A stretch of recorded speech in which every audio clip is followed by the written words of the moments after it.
ইসলাম ধর্মে কতটুকু জ্ঞান অর্জন করা জরুরি এবং ফরজ? একজন মুসলমানের জন্য কতটুকু জ্ঞান অর্জন করা ফরজ? আমাদের একটা বই অনেক আগে থেকে আমরা ঘোষণা দিয়েছি, লেখার কাজ চলতেছে, গত কয়েক মাস যাবত রাত দিন এটার কাজ করতেছি আলহামদুলিল্লাহ। ইসলামের অপরিহার্য জ্ঞান অথবা এতটুকু জানতেই হবে। ইনশাল্লাহ বইয়ের প্রথম পার্ট ঈমান অধ্যায়টা ইনশাল্লাহ আমরা হয়তো রমজানে মানুষের হাতে পৌঁছাতে পারবো। সেখানে আমরা এই সম্পর্কে বিস্তারিত লিখছি। আমি শুধু সামারি বলছি, ঈমানের একেবারে মৌলিক বিষয়গুলো এবং সেই সাথে যে বিষয়গুলো পালন করা ফরজ সেগুলোর এলিম অর্জন করা ফরজ, যেগুলো পালন করা ওয়াজিব সেগুলোর এলিম অর্জন করা ওয়াজিব, যেগুলো সুন্নাহ সেগুলো এলিম অর্জন করা সুন্নাহ। সুন্নতের এলিম অর্জন করা ফরজ না, আবার ফরজের এলিম অর্জন করা সুন্নাত না।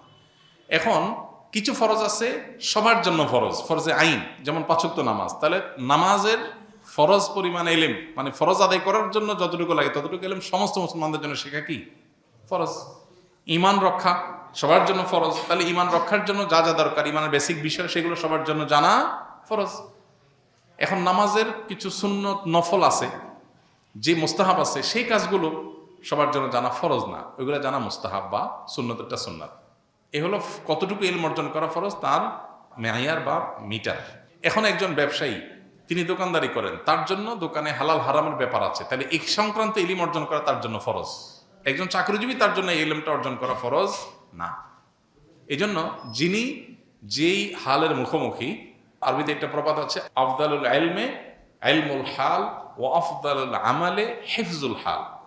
সবচেয়ে উত্তম ইলম হলো যে যে অবস্থার মুখোমুখি হবে সেটার ইলম, আর সবচেয়ে উত্তম আমল হলো যে অবস্থা আছে সে অবস্থা আল্লাহর হুকুমকে সংরক্ষণ করা, এটা হলো সবচেয়ে উত্তম আমল। তো এলিমের ক্ষেত্রে আপনি যে অবস্থার মুখোমুখি হবেন ওই অবস্থার এলিম অর্জন করা ফরজটা হলো ফরজ, কিছু বলবেন। যদি কোনো নির্বাচনের প্রার্থী অথবা যেই কোনো ব্যক্তি মানুষকে কোনো প্রতিশ্রুতি দেয় আর সেটা রক্ষা না করে, কোনো চুক্তি করে সেটা ভঙ্গ করে, এই ব্যক্তি মূলত গাদ্দারি করলো, ওয়াদা ভঙ্গ করলো, প্রতিশ্রুতি নষ্ট করলো, ভঙ্গ করলো। নবী করিম সাল্লাল্লাহু আলাইহি ওয়াসাল্লাম বলেছেন, লিকুল্লি গাদরিন লিওয়াউন ইয়াউমাল কিয়ামা। যারাই মানুষের সাথে ওয়াদা দিয়ে, প্রতিশ্রুতি দিয়ে, চুক্তি করে এগুলো ভঙ্গ করবে, মানুষের সাথে কথা দিয়ে কথা রাখবে না, এই ধরনের বেঈমানি বা প্রতারণা যারা করবে, কিয়ামতের ময়দানে তাদের সাথে একটা পতাকা থাকবে, লেখা থাকবে এটা লেওয়া ও গাদরিন, গাদ্দারের আলামত। এবং নবী সাল্লাল্লাহু আলাইহি ওয়াসাল্লাম বলেছেন হাদিসে যে ওয়ায়ুরফাউ লাহু বিকদরি গাদরিহি, যার গাদ্দারি যত বড় হবে তার গাদ্দারির পতাকাও তত উঁচা হবে। তার মানে একজন ব্যক্তিগত পর্যায়ে কারোর সাথে গাদ্দারি করেছেন, ওয়াদা রক্ষা করেন নাই, চুক্তি করে ভঙ্গ করেছেন, বেঈমানি করেছেন, এই লোকটার পতাকার সাইজ যা হবে, একজন জনপ্রতিনিধি হওয়ার জন্য প্রার্থী হয়ে তিনি যদি মিথ্যা ওয়াদা দেন বা জাতীয় লেভেলে যদি মিথ্যা প্রতিশ্রুতি মানুষ করে দেয়, যেটা করবে না সে এটাই বলতেছে বলে যদি ধোঁকা দেয় মানুষকে, তাহলে সে তার পতাকার সাইজ হবে যত মানুষকে ধোঁকা দিয়েছে তার অনুপাত হারে। খুব ভয়ঙ্কর একটা ব্যাপার। এই জন্য ইমানদার আসলে ওয়াদা রক্ষা করতে হবে, ওয়াদা রক্ষাকারী হবে। আল্লাহ তাআলা কোরআনে কারীমে 18 নম্বর পারা সূরা মুমিনুনে বলেছেন, সফল ইমানদার যারা জান্নাতুল ফেরদাউসের অধিকারী হবে তাদের বৈশিষ্ট্য হলো ওয়াল্লাযীনা হুম লিআমানাতিহিম ওয়া আহদিহিম রাউন, যারা তাদের আমানত এবং ওয়াদাকে রিআয়াত করে, রক্ষা করে, মেইনটেইন করে। ইমানদার এক কথার মানুষ, সেটা রক্ষা করে। অতএব মিথ্যা প্রতিশ্রুতি এবং 2 নম্বরই কথা একজন ইমানদার বলতে পারে না, সেটা থেকে আমাদের বেঁচে থাকতে হবে এবং সর্বোচ্চ চেষ্টা করতে হবে। আমাদের তৌফিক দান করতে হবে। ইসলাম হত্যাকারী চিরস্থায়ী জাহান্নামী এবং তার জানাজা পড়া বৈধ নয়, এই কথা কতটুকু সত্য হাদিসের আলোকে জানতে চাই। একটি হাদিস সহিহ মুসলিমে আছে, বিশুদ্ধভাবে বর্ণিত হয়েছে, আত্মহত্যাকারী ব্যক্তি জাহান্নামে স্থায়ী আযাবের মুখোমুখি হবে। অনেক উলামায়ে কেরাম এই হাদিসকে ব্যাখ্যা ছাড়া হুবহু এভাবেই গ্রহণ করেন যে হ্যাঁ, আত্মহত্যাকারী চিরস্থায়ী জাহান্নামী, হাদিসে চিরস্থায়ী জাহান্নামী বলা আছে।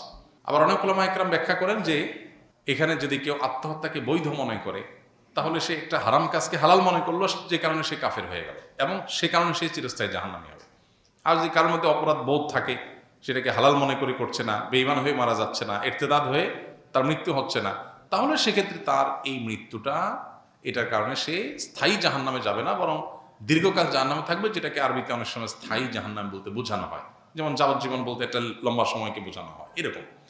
কিন্তু এইটার ব্যাপারে কোনো সন্দেহ নাই যে আত্মহত্যাকারী করা জঘন্য অপরাধগুলোর একটা স্থায়ী জাহান্নামের মুখোমুখি হওয়ার পথ সুগম হতে পারে, আল্লাহ না করুক, নানা কারণে। এজন্য কোনো অবস্থাতেই কারোর আত্মহত্যার কথা মাথায়ও আনা জায়েজ নয়, বা এটাকে নিয়ে পজিটিভ চিন্তা করার কোনো সুযোগ ইসলামের দৃষ্টিকোণ থেকে নাই। এটা জঘন্য অপরাধ, এবং এত বড় অপরাধ যে একজন মানুষ খারাপ কাজে লিপ্ত হয়েছে, হারাম কাজ করেছে, চুরি করেছে, তার জানাজা পড়েন নবী সাল্লাল্লাহু আলাইহি ওয়াসাল্লাম, এমন হয় না।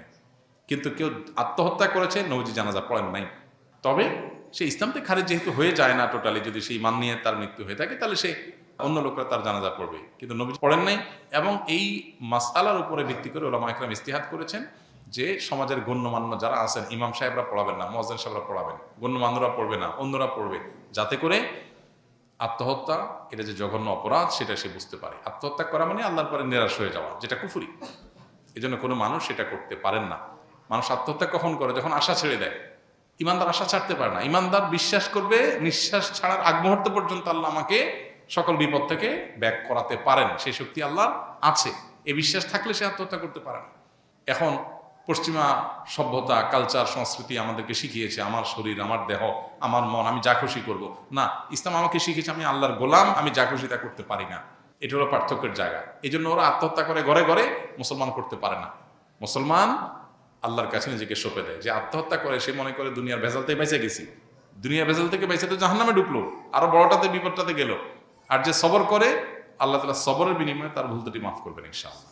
আমাদের বাবা ঢাকা নবাবপুরে বিশিষ্ট ব্যবসায়ী। আমি মাদ্রাসায় পড়তাম। আমার স্মৃতিশক্তি কম থাকায় 2 বছর পরও পরীক্ষা দিতে পারিনি, তাই এখন পড়াশোনা ছেড়ে বাবার ব্যবসায় সহযোগিতা করছি। আমার বাবা দোকানের কর্মচারীদের সাথে ভালো ব্যবহার করেন, কিন্তু আমার সাথে তিনি গালমন্দ করেন, আমাকে ইঙ্গিত করে কষ্ট দিয়ে কথা বলেন, যার ফলে আমার দোকানের কর্মচারীগণ হাসাহাসি করেন। এতে আমি কষ্ট পাই। এক্ষেত্রে আমার বাবার উদ্দেশ্যে কিছু বলুন।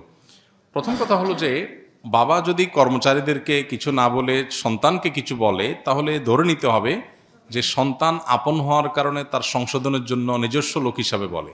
আরেকজনের সন্তানকে, আরেকজনের বা ভাইকে, ব্রাদারকে, অন্য ঘরের মানুষকে শাসন করতে ইতস্তত বোধ করেন, কিন্তু নিজের সন্তানকে শাসন করেন। যে অনেক সময় দেখা যায় যে নিজের সন্তানকে বেশি শাসন করা হয়, এটা স্বাভাবিক। যিনি প্রশ্ন করেছেন তাকে বলতে চাই, আপনার বাবা আপনাকে একটু বেশি শাসন করেন, দোকানের অন্য কর্মচারীদেরকে শাসন করেন না। এটা আপনি ঘরের লোক হওয়ার কারণে। কারোর ছেলে বিড়ি খায়, কেউ তাকায়ও না, নিজের ছেলেটা বিড়ি খাইছে দেখলে শাসন করে, এটি তো স্বাভাবিক। বরং তবে আপনি যেটা বলেছেন গালমন্দ করার কথা, সেটা যদি সত্যি আপনার বাবা করেন সেটা অন্যায়। অনেক বাবা আছেন যারা সন্তানদেরকে শাসনের নামে গালমন্দ করেন, মুখ খারাপ করেন, রূঢ় আচরণ করেন, এবং তারা মনে করেন তারা বাবা, তারা মা, তারা যা খুশি তা করবেন। জি না, এত সহজ না। আল্লাহ সুবহানাহু ওয়া তাআলার কাছে আমরা সবাই মুকাল্লাফ, আল্লাহর কাছে আমরা সবাই বান্দা, গোলাম। সো সন্তানের সাথেও আমার আচরণটা সুন্দর হতে হবে। আপনি সন্তানের সাথে যাচ্ছে তা আচরণ করতে পারেন না, শাসনটাও শিখতে হবে।